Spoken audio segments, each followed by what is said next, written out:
Welcome back. This is the War Duck, Randy, talking Oregon Duck sports on the day after.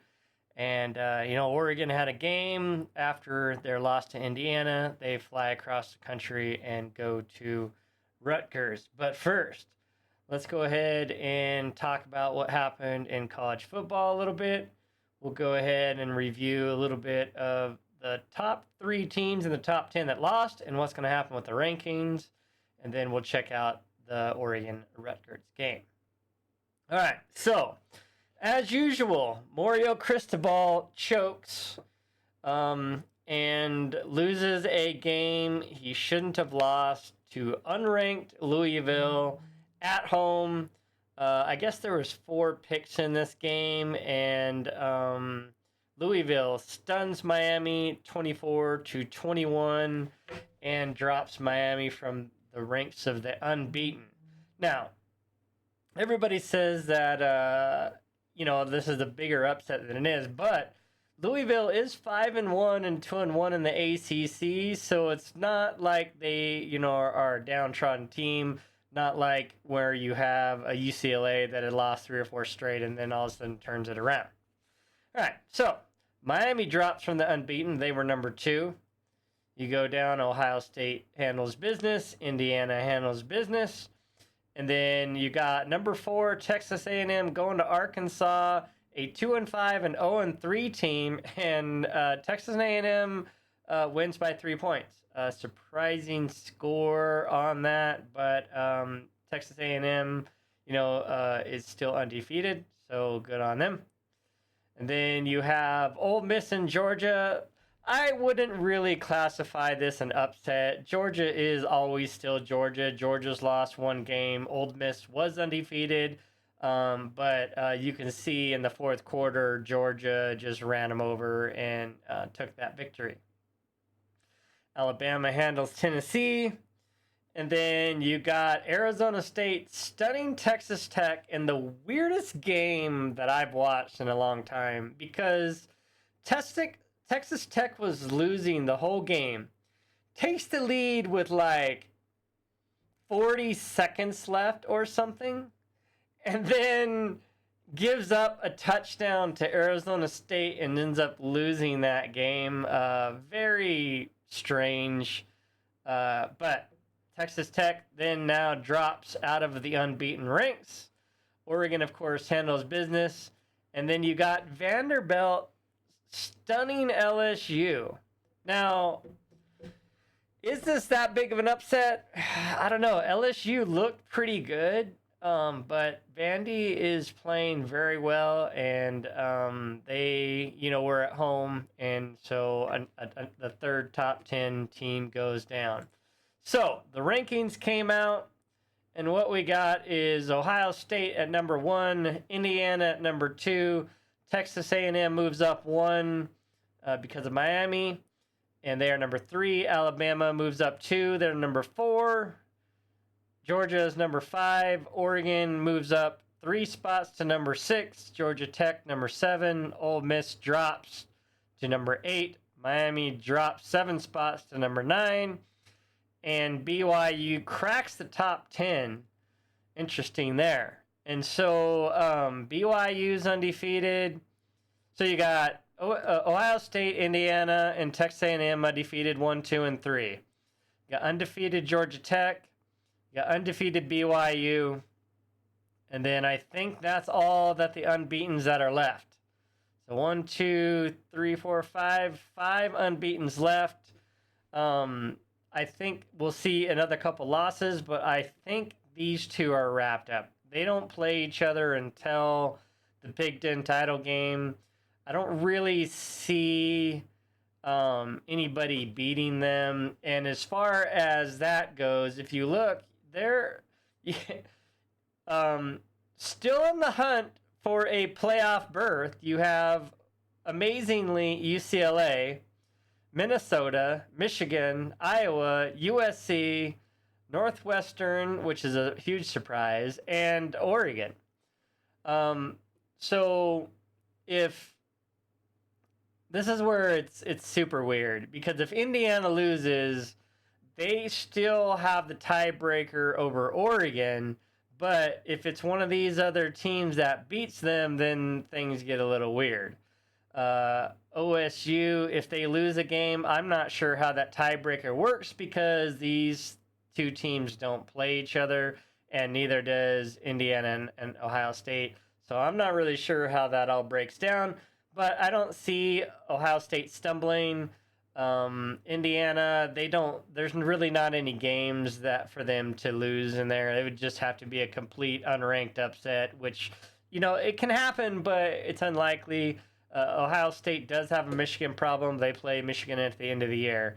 Oregon, I think, is in a really good spot, not necessarily for the Big Ten title, but they took that loss to a top-ranked team, and now all the pressure's off Oregon. Oregon probably won't play in the Big Ten title game, and that puts Oregon in that same place that Ohio State was last year to make a run in the playoff, play the first round, and really come back and learn from that one loss and maybe make a run at the title. So I think Oregon's sitting in a pretty good spot. They have some tougher games than you might think on their schedule, but Oregon's looking really good. Okay, so with that out of the way, let's go ahead and take a look at this game. Oregon, they did not play well against Indiana. But Indiana is a really good team, and it's one of those things that Oregon not playing as good as they can, and Indiana just outplaying Oregon. Even if Oregon was playing as good as they could have, I think this game is still very close. I'm still, with the way Indiana played that game, I think even if Oregon played their best game, that comes down to maybe an overtime or something, because Indiana just kind of pushed Oregon around, and I don't know if that was game plan or technique. I don't know what that was, but it didn't look good. But Oregon goes to Rutgers and absolutely corrects all that ails them there in New Jersey. So let's go ahead and take at this. Oregon had 29 first down to Rutgers 12. Third down efficiency, 8 of 11 and 5 of 18. And let me break this, because Oregon had no fourth downs, right? Okay. They had 11 third downs, and they got 8 of those, but they had 29 first downs. So that's 21 first downs without needing a third down or a fourth down conversion. That is a pretty efficient offense on the day. Of course, Oregon still struggles a little bit on fourth down, fourth and short. Oregon can't seem to make those crucial stops right now. I'm not sure what that's about, but I don't know. Maybe schemes. I don't think it's players. I think Oregon has the talent. So I just think it may be the defense or the scheme or something, trying to protect the long ball and give it up maybe that 1 yard. All right. Rushing yards. Oregon has 415 rushing yards and holds a very good offense to 123 rushing yards. Passing 335 yards to 79 yards. Oregon puts up a road record 750 total yards to Rutgers 202. That was 27 yards shy of the Oregon game yard record, which was 777, set when they played Cal a few years ago. So Oregon records 3 sacks, gives up no sacks. Interceptions thrown. 1 interception thrown by Dante Moore, which that looked like just a bad throw. It was a little behind the receiver, and he had a chance at the ball, but inevitably it was interception. And then Oregon gets 2 interceptions. Oregon did not punt in the game. Rutgers punts 7 times. Oregon had 4 penalties, and I believe 2 of those were personal fouls, which is not not ideal for Oregon, but other than those two fouls, it was a pretty clean game for both sides. 4 penalties on both sides. Um, so fumbles lost. Oregon fumbled the one time, and Stewart fumbled. The ball goes in the air, and the guy gets it. Okay. And then Oregon recovers 2 fumbles from Rutgers. So overall, a very efficient game for Oregon. Very efficient offensively, very efficient defensively. I thought they played much better on both sides of the ball during this game. So let's just go ahead and take a look. Dante Moore goes 15 of 20, 75 percentage, 14.5 yard average per pass, 4 TDs, the 1 interception. Brock Thomas gets in there, goes 3 for 4. He had 45 yards, 11.3 average. He had a really nice pass in there for a first down. It was really good.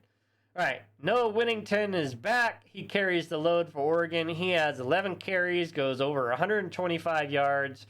Jordan Davis has 3 carries, goes over 100 yards. These guys' averages are insane on this game. So look at this. Noah Whittington, 11.4 average. Jordan Davis, 33.3 yards every time he touched the ball.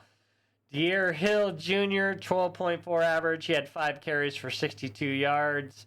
Dante Moore had 3 carries for 49 yards. I thought this was a much better game all around for Dante, but he had no pressure. The offensive line really protected him in this game.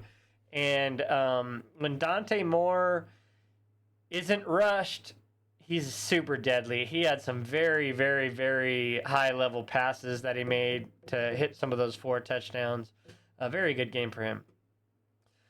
Riggs gets 5 carries, 35 yards, 7 average. Jay Harris gets 6 carries, 33 yards for 5.5 average. And Brock Thomas takes off, runs 1 time, gets 15 yards. When you're rushing attack, when your lowest average rush is 5.5 yards, you're going to win that game because you are just ramming it down their throat. And that's not something that really had happened to Rutgers. I mean, even against, like Minnesota and Iowa, they didn't really give up this kind of average. So, all right. In the receiving, Kenyon Sadiq came back out and established himself as the best tight end in college football. He had 4 receptions for 80 yards, averaged 20, long of 30, and 2 TDs. The second TD was a jumping TD, and he landed awkwardly, and I don't think he played at all in the second half. And so that's something to look at, but he walked off. I think it's probably just maybe a bruise. He'll go to the chiropractor, get some rehab, and he'll probably be fine. That's my guess. He had his helmet on later in the game, so it looks like he could have been available if they had needed him. Of course, they didn't, so no reason to play him. DeCorian Moore, 2 catches, 63 yards, 31.5 average, long of 34, and he had 1 TD. Jamari Johnson, 1 for 56, 56 long, no TDs. Jeremiah McClellan, 2 for 51, 22.5 for the 35 long. Gary Bryant has a 24 long. He gets 2 receptions. Malik Benson, 21 long. De'Aaron Hill, 11 long. Noah Whittington has a 5 long and a 4 long, and Jay Harris has a 6. So if you look again, your average, your lowest average is 4.5 yards per pass attempt. Well, actually 3 per pass attempt. That's the lowest. So if you look at these 56, 30, 20, 25, I think probably your average is somewhere around 18 yards per reception. That is crazy. And of course, like if your reception chart looks like that, you are gonna win. Um, Couple returns. So let's just look back at this a little bit. Look at Rutgers. The defense held him to 8 of 25. I thought, again, the pass coverage was much tighter. And Rutgers had some really good receivers, but Oregon played much tighter on defense. I thought they were a little loose on Indiana, gave a little bit too much room. Average rush is 3.5 yards for Rutgers, and that's just not going to get you there. They both had 18 carries there, and their longest run was 19 and 10 on the one TD. Only 4 guys caught passes for Rutgers. That's kind of crazy for an offense that had been really good. 3 receptions, 1 and 1 for 8 receptions total. That's just crazy.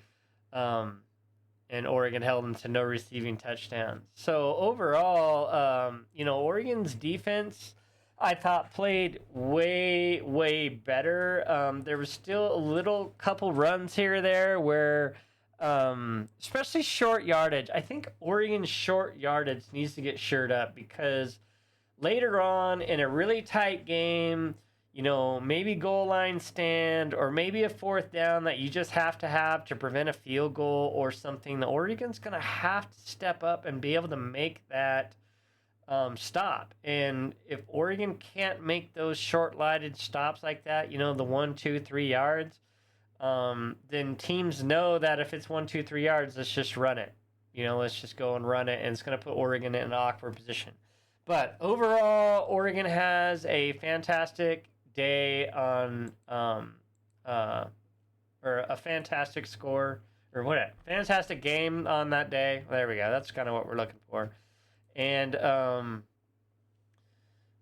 we didn't talk about the. Oh no. So yeah, we did. We talked about Oregon is now moved up to 6th.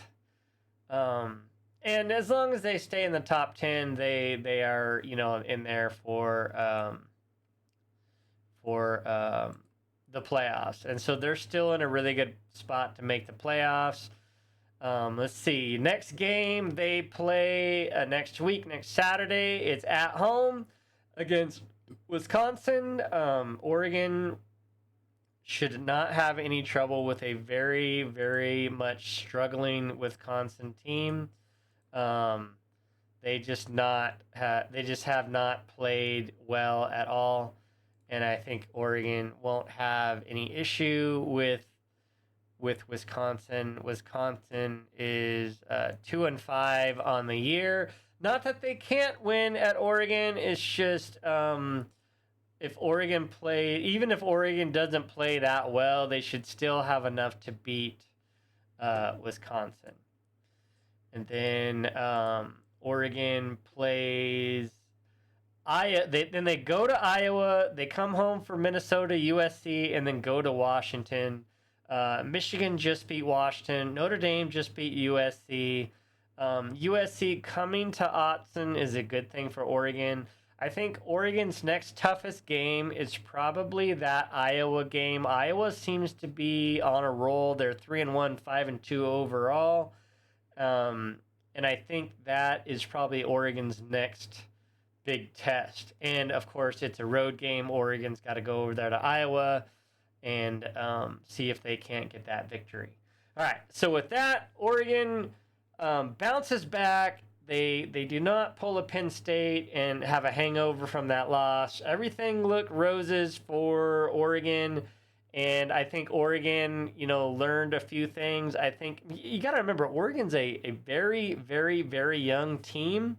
And I thought that, it was next year that Oregon would be, one of the teams to beat. But with the team playing as good as they are, all this experience for these young guys is huge.